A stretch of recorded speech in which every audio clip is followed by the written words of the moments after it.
Happy international women's day to all the women's out there. आज मैं जिस बारे में आप सबसे बात करने वाली हूँ, उस टॉपिक को डिस्कस करने के लिए शायद ही आज से बेहतर कोई दिन होगा। As we are celebrating international women's day today, और हर साल आज के दिन हम वुमेन्स एम्पावरमेंट, वुमेन्स राइट्स और भी अलग अलग चीज़ों के बारे में बात करते हैं। पर हर साल इन वुमेन्स में हम अपनी सोसाइटी की उन वुमेन्स को काउंट करना तो भूल ही जाते हैं जिन्हें कुछ लोग देवदासी कहते हैं तो कुछ लोग नगरवधू, किसी के लिए वो वैश्या हैं तो कुछ लोग उन्हें तवायफ कह के बुलाते हैं। पर हर बार ही हम ये क्यों भूल जाते हैं कि वो कुछ भी और होने से पहले एक औरत भी हैं। जो औरतें कल तक हमारे समाज का वो वर्ग थी जिन्हें सभ्यता और प्रतिष्ठा का प्रतीक माना जाता था, आज वो उसी समाज के लिए कलंक कैसे बन गई। पर उनके बारे में आगे कुछ भी बात करने से पहले let's dig into their past and understand their history. Devadasi या गणिकाएं उन कुंवारी लड़कियों को कहा जाता था जो पूरी तरीके से भगवान को समर्पित हो जाती थी, जिनका पूरा जीवन भगवान की सेवा और मंदिर में व्यतीत होता था।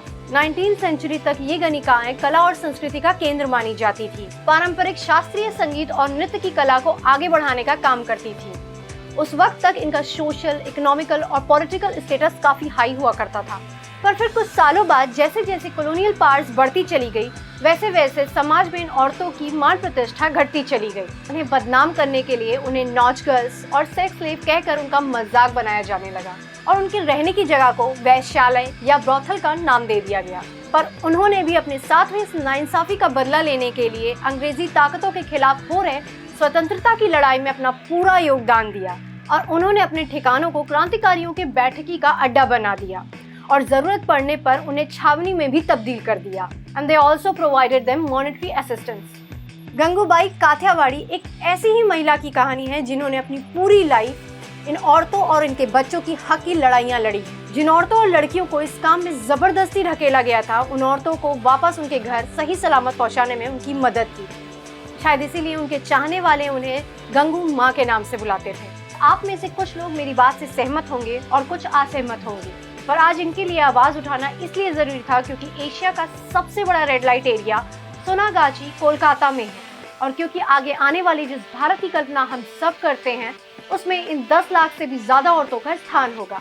माना कि वो अपने शरीर से वैश्यावृत्ति का काम करती हैं, पर उन्हें भी किसी और इंसान की तरह नॉर्मल लाइफ जीने का पूरा अधिकार है।